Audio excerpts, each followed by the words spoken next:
하시는 하나님의 말씀은 마태복음 5장 33절에서부터 37절까지. 제목은 현대판 맹세입니다.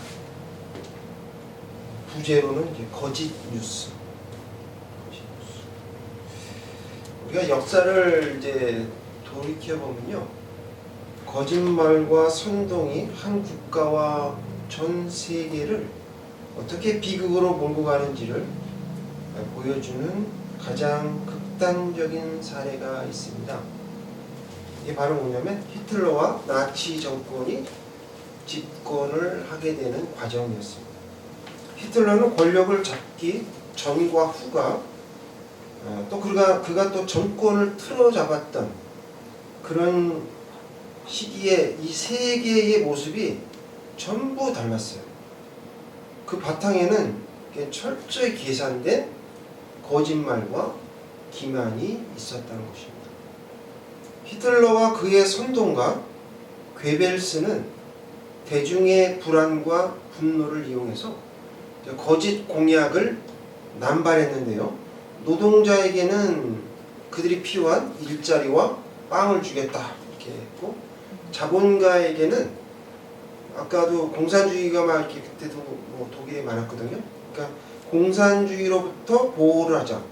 공산이 뭡니까? 모든 걸 나누자는 뜻이잖아요. 그러니까 돈 있는 사람은 싫어할 수밖에. 또 농민에게는 토지를 보장했어요. 야, 내가 토지를 다 나눠주겠다. 꼭 볼셰비키하고 비슷한데 그렇게 약속을 했어요. 그리고 또 이제 이 히틀러는 1차 세계대전 때 독일이 패배했잖아요. 그래가지고 이제 경제 위기를 겪었는데 이 모든 것이 다 무능한 그 사람들 때문이다. 정치인 때문이다.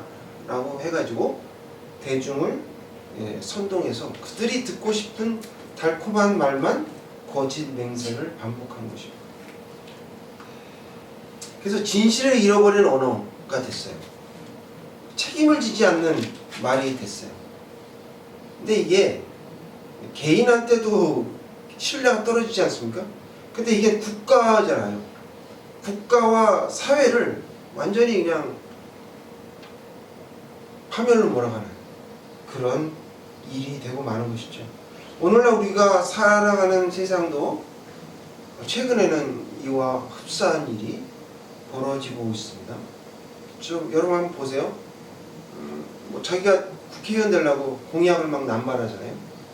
지키는 사람 있나요? 지키는 사람 없어요. 근데 거기에 대해서 죄를 묻지도 않아요. 또 자신의 목적을 위해서 또 어떻게 됩니까? 자신들의 당을 위해서 법안을 수정하고 또 여론을 아주 무리하게 밀어붙이는 이런 일들이 지금 한국 사회에 일어나고 있습니다. 히틀러가 뭐라고 얘기했냐면요, 아주 재미있는 말을 했어요. 거짓말도 충분히 자주 반복하면 진실이 된다. 거짓말도 충분히 계속해서 반복하면 그게 진실이 된대요. 그렇게 히틀러는 독일 국민들을 현혹시켰어요. 그래서 그게 1933년도에 총리가 됐거든요. 아까 보셨죠? 총리가 되는데 그가 이제 정권을 잡자마자 비상사태를 선언해가지고 수권법, 그러니까 자신이 독재 권력으로 나가기 위한 수권법을 통과시켜요. 다수당으로 해가지고. 그래가지고 민주적인 절차와 약속을 완전히 뒤집어 버리죠. 그래서 그가 이제 어떻게 되냐면 나중에 총통이 돼요. 그 총통은 뭐의 약자냐면 대통령과 총리의 약자예요. 총리, 대통령. 그래서 총통이에요. 총통이 최초로 된 사람이 히틀러입니다. 그런 사람이 한 사람밖에 없죠. 그래서 그가 이제 야금야금 주위의 나라들을 살금살금 잡아먹어요. 몰래 국경을 넘어서. 그러면서 이것이 나의 마지막 영토 요구다. 나는 평화를 원한다. 나는 평화주의자다. 이렇게 얘기하면서 국제사회한테 이게 뭐랄까요, 싹 가면을 썼다니까요. 거짓 맹세를 한 거죠. 그러고 나서 어떻게 했어요? 결국 그로부터 6년이 지난 1939년에 독일이 폴란드를 전격적으로 침공하잖아요. 결국 자기 거로 다 만들어버리고 그 다음에 제2차 세계대전을 일으키게 장본인이 됩니다. 히틀러의 역사는요, 진실을 잃어버린 언어, 이게 어떻게 악의 도구가 되어 이렇게 무서운 일을 벌어지는가라는 아주 대표적인 예가 바로 히틀러입니다. 그래서 우리는 책임지지 않는 말, 진실을 잃어버린 언어는 굉장히 우리가 경계해야 돼요. 왜요? 그게 결국은 개인을 파산으로 만들고 국가를 파멸을 만들기 때문에. 그게 나중에 독일이 망했지 않습니까? 지금 보세요. 아마 선거 때마다 우리나라도 어떻습니까? 지키지 못할 공약을 막 남발하죠. 그리고 또 뭐 이제 듣기도 싫은데 내란이라는 말을 가지고 계속 우려먹어요. 여기저기 아무데나 다 적용시켜갖고 구속하고. 국민이 얼마나 피곤합니까? 또 이번에 지방선거에서 민주당이 우승했죠? 이제 많이 집권했잖아요. 그거 하려고 대가가 뭡니까? 네? 레버리지, 단일 종목 레버리지 ETF를 막 남발해가지고 주식을 갖다가 완전히 막 산꼭대기 9,000선까지 올라갔다가 지금 어때요? 6,000선이에요. 6,000선. 그래가지고 손실이 누가 봤을까요? 국민이 거죠. 56조래요. 56조. 그것도 적은 거. 지금 정확하게 아직 다 모르거든요. 아직 뭐 상패를 안 했으니까. 그렇습니다. 또 그것만이 아니에요. 이게 경제, 정치, 막 사회 모든 분야에서 거의 막 이상한 짓을 막 하고 있어요. 악취를 풍기는데 어떤 게 있나요? 언론과 교회를 억압해서 입틀막법을 통과시켰죠.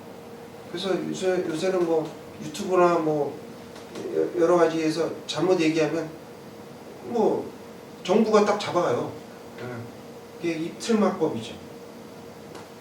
그 다음에 뭐 목사님도 옳은 말, 바른 말을 할 수 없게 이렇게 만들었어요. 언론 탄압뿐만 아니라 정치 탄압이에요. 정치 탄압 아니죠. 종교 탄압. 제가 보기에는 또 여론의 반대에도 불구하고 검수완박, 그러니까 검찰의 수사권을 완전히 박탈시킨다라는 그 검수완박을 통과시키잖아요. 근데 장영기 사건으로 인해 가지고 경찰의 독주를 누가 막을 사람이 있냐. 여러분 그거 아셔야 돼요. 검사는요 몇 명 안 돼요. 한 3,000명인가 하여튼 뭐 그 정도밖에 안 되거든요. 근데 경찰은 몇 명인지 아십니까? 거의 뭐 5, 6만에 가까워요. 거기다가 해경도 있잖아요. 그럼 그들이 사바사바하면 여러분들 그거 막을 길이 없는 거예요. 정치하고 딱 결탁돼가지고 지금도 많이 결탁돼 있죠. 군인도 지금 줄을 서고 있는 방법인데 정치 군인들이 많아가지고 지금 난리가 없었는데 1사단 사건도 여러분 잘 아시잖아요. 총알 없이 그냥 GP에 난 참 듣다 별소리를 다 듣습니다. 그런 일이 지금 여기저기 일어나고 있어요. 이거 전체적으로 한번 봐보세요. 제가 보기에는 역사 속에 괴멜스의 선동을 흉내내려는 그런 세력이 있어요. 이 현 정부에. 현 정부에서 악취를 품어내고 있다니까요. 한번 보세요. 이게 지금 하나둘이 아니에요. 지금 하나둘이. 그렇지 않고서야 어찌 군 장성들을 다 모아놨잖아요. 전국에 있는 군 장성. 그들이 다 반대했거든요. 육해공군 합쳐가지고 그 사관학교 만드는 거. 그랬는데 탈령병 방이라는 안기백이라는 이 사람이 추진하는 사관학교 통합을 밀어붙이고 있잖아요. 지금요. 보세요. 군사, 경제, 사회 아닌 데가 없어요. 그러니까 오늘 예수님께서 산상설교를 통해서 진실을 잃어버린 언어가 불러온 재앙이 얼마나 큰지, 하나님 앞에 얼마나 큰 죄인지를 하나님은 분명히 엄중히 물으실 겁니다. 거짓말을 하지 말고 오직 진실을 말하는 주님의 말씀 앞에 우리는 이제 어떤 언어로 삶을 채워가야 할까를 한번 생각해 봐야 될 문제입니다. 그렇다면 하나님의 사람들은 어떻게 살아야 할까요? 본문을 통해 우리에게 주시고자 하시는 하나님의 말씀은 첫째, 거짓 맹세를 하지 말아야 합니다. 따라해 볼게요. 거짓 맹세를 하지 말아야 합니다. 라고 말씀하십니다. 거룩하신 하나님의 말씀입니다. 33절, 34절 다 같이 함께 봉독하겠습니다. 시작. 또 옛사람에게 말하노라 헛맹세를 하지 말고 내 맹세한 것을 주께 지키라 하였다는 것을 너희가 들었으나 나는 너희에게 이르노니 도무지 맹세하지 말지니 하늘로도 하지 말라. 이는 하나님의 보좌이니요. 네, 저는 이 말씀이 굉장히 어려웠어요. 처음에 그럼 뭐 맹세도 하지 말고 이게 도대체 무슨 뜻이지?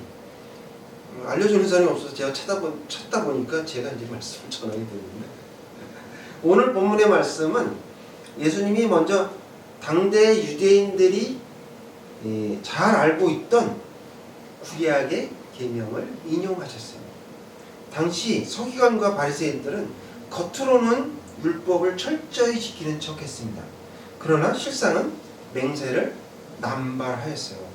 그래서 법망을 피해가는 교묘한 편법을 사용했던 것입니다. 그게 뭐냐면 그들의 논리는 이거예요. 하나님의 거룩한 이름 여호와를 직접 걸고 한 맹세는 꼭 지켜야 돼요.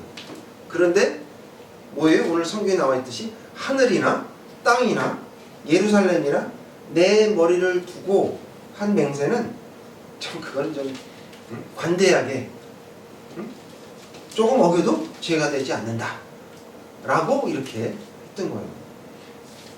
이게 얼마나 치사하고 간교한지 모릅니다. 그러니까 그들이 왜 이런 일을 했을까요? 이런 일을 하면서 여론을 조성하고 밑에 있는 사람들을 내가 그 위에 올라서기 위한 그러한 방책이었어요. 그래서 하나님 앞에 정직하게 살려고 하는 생각은 안 하고 어떻게 하면 그냥 거짓말을 해갖고 이 사람들을 갖다 좌지우지할 수 있나, 이런 거에만 머릿속에 율법 조문만 연구했던 것입니다. 누가요? 바리새인들이. 꼼수를 써서 자신의 입맛대로, 그러니까 맹세 구속력이라고 해요. 맹세 구속력을 조작해서 그렇게 했던 것입니다. 근데 여러분, 그렇다면 성경 말씀에 따라서 맹세하면 안 되겠죠? 근데 성경에서는 맹세가 죄라고 얘기는 안 했어요. 아브라함이 이삭을 장가 보내기 위해서 바단 아람으로 보내거든요. 자기 종인 엘리에셀에게 맹세하게 한 것이 나와요. 창세기 24장 9절 한번 찾아볼게요. 주보 뒷면에 있습니다. 다 같이 한번 읽어볼게요. 시작. 그 종이 이에 그의 주인 아브라함의 허벅지 아래에 손을 넣고 이 일에 대하여 그에게 맹세하였더라. 그러니까 네가 제대로 된 리브가를 잘 데려오는 걸로 약속을 해라. 그래서 맹세를 하게 했죠. 그것뿐만 아니라 나중에 야곱도 요셉에게 이제 축복하면서 그런 일을 했어요. 그러니까 맹세가 잘못된 건 아니에요. 그러니까 매우 엄숙하고 중요한 경우에 하나님께서는 맹세를 허용하십니다. 하지만 예수님께서 경고하신 것은 그런 것이 아니고 진실을 가리기 위해서 거룩한 하나님의 이름과 대상과 땅과 이런 것을 핑계 삼아서 그렇게 하지 말라는 얘기죠. 하늘로도 하지 말고 땅으로도 하지 말라. 예루살렘에도 하지 말라. 다 모든 게 하나님의 것이니 피조물을 들먹어 가지고 네 마음대로 하려고 하지 마라. 거짓을 정당화하지 말라 이런 뜻입니다. 오늘날 우리가 사는 세상을 한번 보실까요? 진실이 가려지고 거짓이 판치고 있어요. 여러분 잘 아시다시피 거의 언론도 좌파가 잡았다라고 다들 하는데 MBC 이런데 근데 이제 법과 제도 공정한 절차마도 이렇게 흔들리게 되면 편법, 거짓 뉴스, 거짓 여론이 사회를 이렇게 좌지우지하게 되면요 국가와 사회를 떠받치는 신뢰가 무너져요. 저도 안 보거든요. MBC라고 이런데 보질 않아요. 딱 보는 데는 두 군데밖에 없어요. 조선일보, 그다음에 무슨 바른 소리 하는 데가 있거든요. 거기 말고는 아예 귀를 닫아버리고 TV도 안 보죠. 근데 여러분 이런 거 같아요. 위조 지폐가 전 우리 사회에 만연돼 있다면 그게 무슨 수표로서의 기능을 하겠습니까? 신용은 다 무너진 거죠. 근데 이게 대혼란을 초래하는 일인데 이거를 언론이 자처했어요. 언론은 뭐예요? 아까 말씀드렸듯이 잘못된 것을 지적해야죠. 그게 제3의 당이라고 그러잖아요. 제3의 그 헌법 이런 식으로. 근데 그런 기능이 마비가 됐다. 최근에 여러분 선관위 사태 잘 아실 겁니다. 선관위는 당초 전산 조작이나 결함은 없었고 단순 부실이라고 그랬거든요. 전부 다. 그래갖고 실제로는 어땠습니까? 실무자들이 오후 입력을 해가지고 그거를 은폐하기 위해서 또 다른 죄를 저질러. 이건 죄예요. 그냥 실수가 아니고요. 중앙에서도 그렇게 하라고 지시했다며요. 그러니까 실시간 투표를 조작하라는 거죠. 임의로 수정하고 분산하고 그러면 안 되죠. 그럼 누가 그걸 믿겠습니까? 그럼 개표 상황은 알 수 있나요? 제가 전산 전공했습니다만 그건 손 하나 까딱하면 다 돼요. 프로그램 하나에 문자 요만큼만 넣으면 싹 다 붙여져요.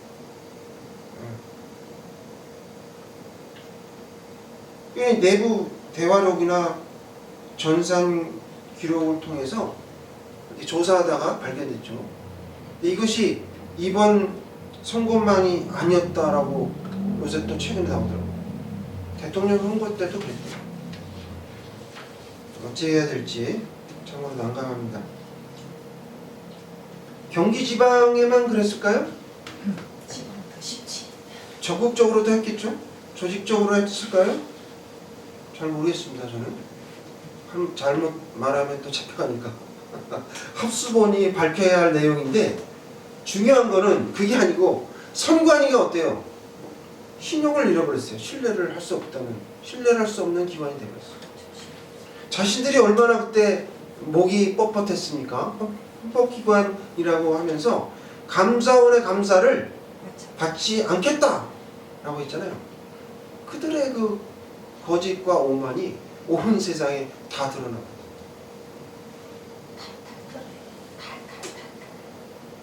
더 이상 얘기하면 제 입술이 더러워지니까 세상은 자기들의 이익을 위해서 화려한 맹세를 남발하고 편법을 정당화합니다. 근데 그들이 그런다고 우리도 그래야 됩니까? 그러면 안 되죠. 하나님의 사람은 달라야 됩니다. 성도는요 하나님의 통치 아래 살아가는 사람이에요. 성도는 하나님의 통치 아래 살아가는 거예요. 이재명 정부의 밑에서 살아가는 게 아니고 하나님의 통치 아래 살아가는 거예요. 그러니까 세상의 거짓된 선동에 휘둘려서는 안 되겠죠. 예, 거짓 뉴스에 휘둘려서는 안 돼요.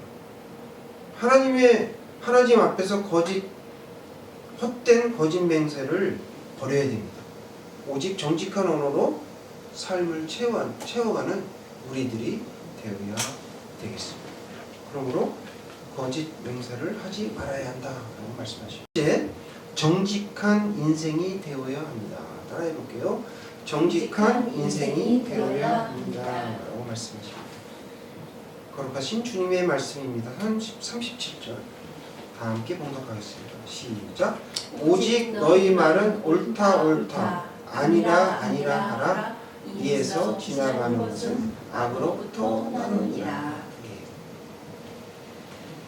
예수님께서는요 13절에서 하나님의 백성이 가져야 할 그 언어의 본질을 선포하신 거예요. 이 말씀의 핵심은 뭐냐면 두 가지인데요. 하나는 언어의 단순함입니다. 길게 막 늘어놓다 보면 거짓이 그 안에 들어갈 수밖에 없죠. 그러니까 단순하게 얘기해라. 그 다음에 말에 대한 온전한 책임을 져라 라는 것입니다. 그러니까 그리스도인들은 거창한 수식어나 화려한 맹세를 빌리지 않아도 자신이 내뱉은 이 말 한마디에 100% 책임을 지는 그러한 정직한 사람이 되어야 된다라는 것이 오늘 말씀의 초점이죠. 때로는 내가 이렇게 잘못하거나 뭐 이런 걸로 인해서 불의를 당할 수가 있어요. 손해를 볼 수가 있다고. 물론 성도들이 일반 사람들하고 싸워봤자 이길 수가 없죠, 그죠? 손해를 우리가 봐야 되는데 참 하나님 앞에서 그 말에 책임지는 성숙한 삶을 살아내야 한다는 얘기죠. 우리 과거의 선배들은요 어땠냐면 법이 없어도 사는 사람이라는 칭호를 받았어요. 예전에요. 그래서 저 사람은 예수 믿는 사람이야. 말 한마디만 하면 100% 신뢰할 수가 있어. 저 사람은 법 없이도 살 수 있는 사람 라고 우리가 인정을 받았던 게 바로 우리 크리스찬들입니다. 하지만 안타깝게도 오늘날 세상 속에서 그런 성도의 모습을 찾기는 점점 어려워지고 있습니다. 이재명도 기독교인이에요. 아시고 계시나요? 안규백도 기독교인이에요. 합동주. 그러나 말 한마디에 정직과 책임을 담는 것, 이것이 바로 오늘 예수님께서 우리에게 요구하시는 하나님의 나라 정직의 기준입니다. 초창기 교회의 성도들 삶에는 아름다운 전통이 하나 있었어요. 그래서 시골 장터에서 예수 믿는 사람들이 물건을 팔거나 거래할 때 동네 사람들이 저 사람은 교회를 다니는 성도니까 뭐 법적 서류나 인감이 없어도 말 한마디에 100% 믿을 수 있는 사람이다 라고 말하곤 했습니다. 요새 뭐 경남에 너무 날씨가 덥고 물이 막 말라서 비가 안 와가지고요 감나무가 다 말라 죽었어요. 그래갖고 지금 50%가 다 죽었는데 너무 안타깝죠. 그런 경남 산청의 어느 시골 장터에 한 성도가 농약도 팔고 모종도 팔고 철물도 했어요. 근데 그건 다 그렇게 해요. 시골이니까 하나만 하는 게 아니고 이렇게 세 가지를 이렇게 그래서 했어요. 근데 이제 장날에 한 손님이 와가지고 이 물건값이 너무 비싸다 깎아달라 막 그렇게 얘기한 거예요. 그랬을 때 그 주인이 뭐라고 얘기했냐면 손님 제가 예수 믿는 사람입니다. 이 물건은 정직한 가격입니다. 정직하게 들여온 것이고 더 이상 깎아드리면 제가 거짓말하는 사람이 됩니다. 그러니 맞다고 하면 맞다고 생각해 주시고 아니다 라고 하시면 아닌 걸로 좀 생각해 주십시오. 죄송합니다. 이 말은 무슨 뜻이에요? 내가 거짓으로 가격을 부풀려서 그렇게 책정하지 않았다는 이야기예요. 예전에는 그랬잖아요. 100원인데 120원 부르고 자기가 받고 싶은 100원을 받는, 그리고 20원 깎아줬다고 막 이렇게 돌아가는 사람은 모르고 신나서 나 20원 깎았네 이렇게 하죠. 그 말을 들은 손님은 두 말 없이 제값을 치르고 물건을 사갔습니다. 한 번은 그 가게에서 고추 모종을 팔았거든요. 고추 모종을 팔았는데 종묘 회사에서 아마 유전 뭐 이렇게 해가지고 뭘 잘못했나 봐요.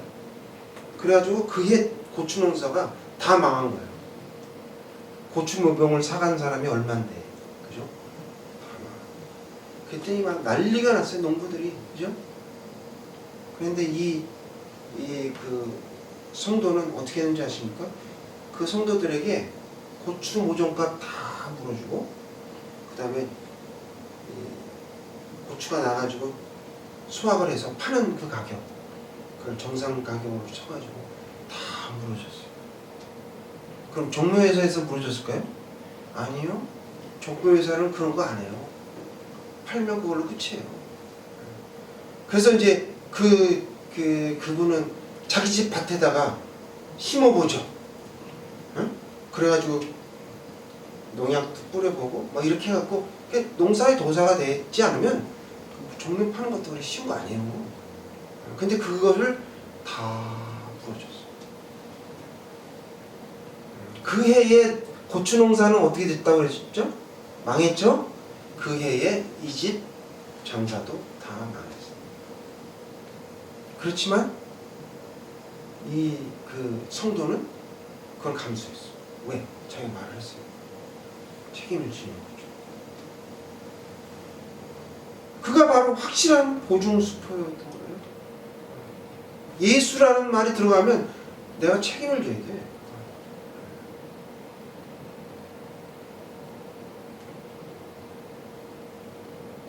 근데 그 다음에 어떻게 됐을까요?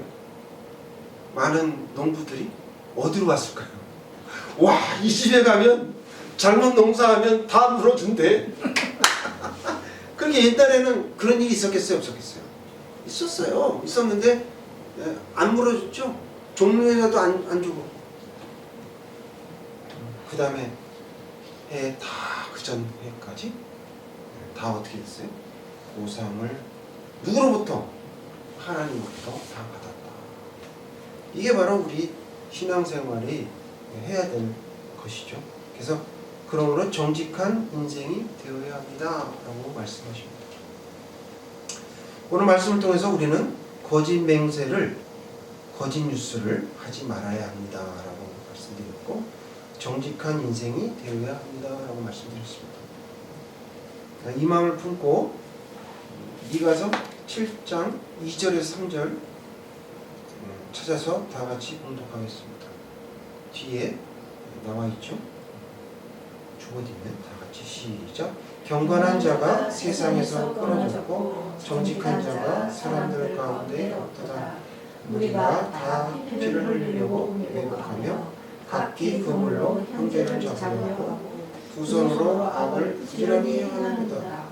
그 지혜로도 재판관은 뇌물을 구하며 권세자는 자기 마음의 욕심을 말하며 그들이 서로 결합하니. 와우, 예전에 구약 몇천 년 전에 있었던 이 말씀이 그대로 나왔지 않습니까? 정직한 자가 사람 가운데 없대요. 또 권세자는 자기 마음의 욕심을 말하며. 그래서 선지자 미가가 탄식했던 그 시대처럼 오늘 우리가 살아가는 세상을 한번 보십시오. 거짓과 선동과 무책임한 정책이 난무하는, 이야말로 이게 바로 현대판 맹세의 세대입니다. 그러니까 정의가 사라진 세태와 정치인들이 거짓말에 우리는 분노하는데, 혹시 우리도 그러지 않은가? 우리도 자신도 모르는 사이에 또 직장이나 다른 곳에서 또 사업터에서 그런 난처함과 위기 속에 처했을 때 우리도 그렇게 되지 않을까?